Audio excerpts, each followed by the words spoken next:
shiddatli o'zgarishlar yuz berayotgan dunyoda davlatlarning kuch-qudrati faqatgina ular ega bo'lgan imkoniyatlar bilan emas, balki takomillashayotgan ta'sir doirasi, yo'lga qo'yayotgan ilg'or tizimlari.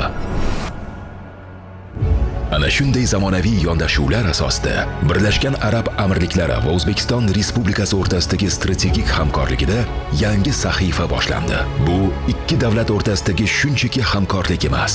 Ana shunday amaliy sa'y-harakatlarimiz, aniq loyihalarimiz orqali birodar davlatlarimiz o'rtasida strategik sheriklik munosabatlarini yangi bosqichga ko'tarishimizga aminman.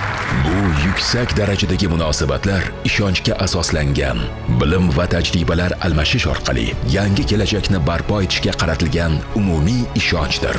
الشراكة بين دولة الإمارات وجمهورية أوزبكستان في مجال التبادل المعرفي الحكومي تعتبر نموذجاً عالمياً للتعاون الدولي الإيجابي.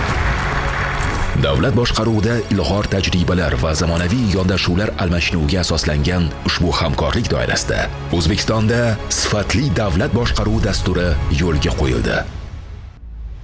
Bu tashabbus orqali strategik maqsadlar amaliy natijalarga aylanib, mamlakatning taraqqiyotga qaratilgan intilishlarni aks ettiruvchi muhim qadamga, milliy harakatga aylandi. Ushbu ezgu harakat va tizimli islohot markazida inson va uning qadri ustuvor masala sifatida e'tirof etilmoqda. Sifatli davlat boshqaruvi dasturi shunchaki tanlov emas, balki yangi va samarali boshqaruv madaniyatini shakllantirishga qaratilgan harakatdir. Bu shunday dasturki, u davlat idoralarini rag'batlantiradi va ilhomlantiradi. Rahbar kadrlar va xodimlarni yangi yutuqlar sari undaydi. Aholiga ko'rsatilayotgan xizmatlar sifatini yuksaltirib, barqaror va shaffof faoliyat tamoyiliga aylantiradi. Sifatli davlat boshqaruvi dasturining navbatdagi bosqichida davlat tashkilotlari, rahbarlari va mutaxassislarning keng va faol ishtiroki kuzatildi.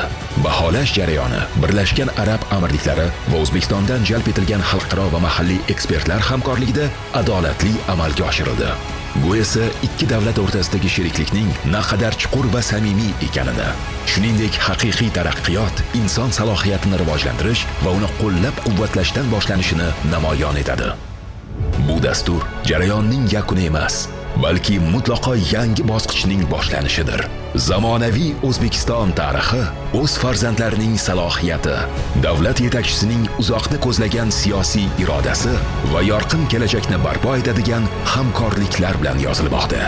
Ikki mamlakatni birlashtiruvchi yagona g'oya shuki, samarali davlat boshqaruvi tizimi faqat bugungi kunni boshqarish bilan cheklanmaydi, u kelajakni ham yaratadi.